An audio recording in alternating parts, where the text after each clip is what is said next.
ಕೋರ್ಟ್ನಲ್ಲಿ ಆಗಿರ್ತಕ್ಕಂಥ ತೀರ್ಮಾನ ಬಗ್ಗೆ ನಾವು ಯಾರೂ ಕೂಡ ಅದನ್ನು ಚರ್ಚೆ ಆಗಲಿ ಅಥವಾ ಅದರ ಬಗ್ಗೆ ಕಾಮೆಂಟ್ ಮಾಡೋದು ಸೂಕ್ತ ಅಲ್ಲ. ಯಾರೇ ಏನೇ ಇದ್ದರೂ ಕೂಡ ಸಣ್ಣವನಿಗೂ ಅದೇ ಕಾನೂನು, ದೊಡ್ಡವರಿಗೂ ಅದೇ ಕಾನೂನು. ಇವತ್ತು ಜನಪ್ರತಿನಿಧಿ ನ್ಯಾಯಾಲಯ ನಿನ್ನೆ ಒಂದು ತೀರ್ಪನ್ನು ಕೊಟ್ಟಿದೆ. ಆ ತೀರ್ಪಿಗೆ ನಾವೆಲ್ಲರೂ ಕೂಡ ತಲೆ ಬಾಗಲೇಬೇಕಾಗತ್ತೆ. ಅದ್ರ ಬಗ್ಗೆ ನಾವು ಚರ್ಚೆ ಮಾಡ್ತಕ್ಕಂಥದ್ದು ಸರಿಯಲ್ಲ ಅಂತೇಳಿ ನಾನು ಹೇಳಿ. ಸರ್, ಲೋಕಸಭಾ ಕ್ಷೇತ್ರಗಳು ಮರು ವಿಂಗಡಣೆಗೆ ಮಸೂದೆ ಪಾಸಾಗಿದೆ. ನೋಡೋಣ, ಅದು ಕರ್ನಾಟಕದಲ್ಲಿ ನಾಳೆ 2028ಕ್ಕೆ ಸಾರ್ವತ್ರಿಕ ಚುನಾವಣೆ ಕರ್ನಾಟಕ ರಾಜ್ಯದ ಬರುತ್ತೆ. ಅಸೆಂಬ್ಲಿ 29ಕ್ಕೆ ಲೋಕಸಭೆ ಬರುತ್ತೆ.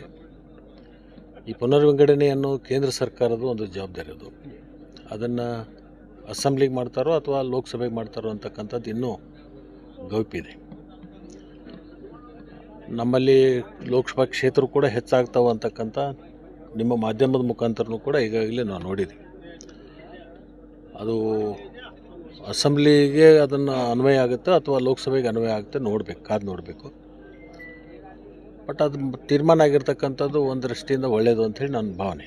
ಯಾಕಂತಂದರೆ ಒಂದು ಲೋಕಸಭೆಗೆ 2 ಲಕ್ಷ ಜನ, ಅಸೆಂಬ್ಲಿಗೆ 2 ಲಕ್ಷ ಜನರನ್ನು ಇಡಬೇಕು ಮತ್ತು ಒಂದು ಲೋಕಸಭೆ ಕ್ಷೇತ್ರಕ್ಕೆ 8 ಶಾಸಕರ ಕ್ಷೇತ್ರಗಳನ್ನು ಇಡಬೇಕು ಅಂಥೇಳಿ.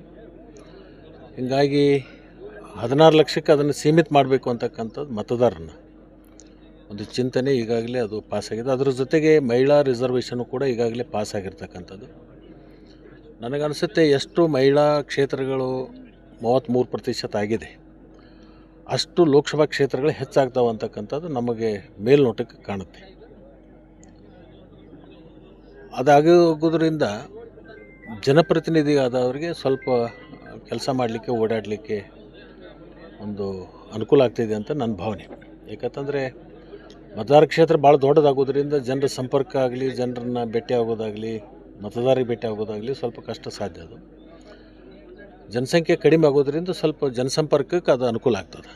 ಆದರೆ ವೇಣುಗೋಪಾಲ್ ಅವರು ವಿರೋಧ ವ್ಯಕ್ತಪಡಿಸ್ತಾ ಇದ್ದಾರೆ.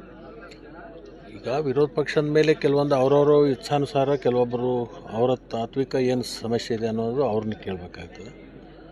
ಬಟ್ ಈಗ ಆಗಿರ್ತಕ್ಕಂಥದ್ದು ಆಗಿ ಹೋಗಿದೆ, ಇನ್ಮೇಲೆ ಅನುಷ್ಠಾನ ಮಾಡ್ತಕ್ಕಂಥದ್ದು ಮಾತ್ರ ಬಾಕಿ ಇರೋದರಿಂದ, ಇದು 31 ರಾಜ್ಯಗಳು ಇರೋದರಿಂದ 31 ರಾಜ್ಯಗಳ ಅಭಿಪ್ರಾಯನೂ ಕೂಡ ಅವ್ರ ಕೇಂದ್ರದವರು ಸಂಗ್ರಹ ಮಾಡ್ತಾರೆ. ಆ ಸಂದರ್ಭದಲ್ಲಿ ನೋಡೋಣ ಏನಾಗುತ್ತೆ.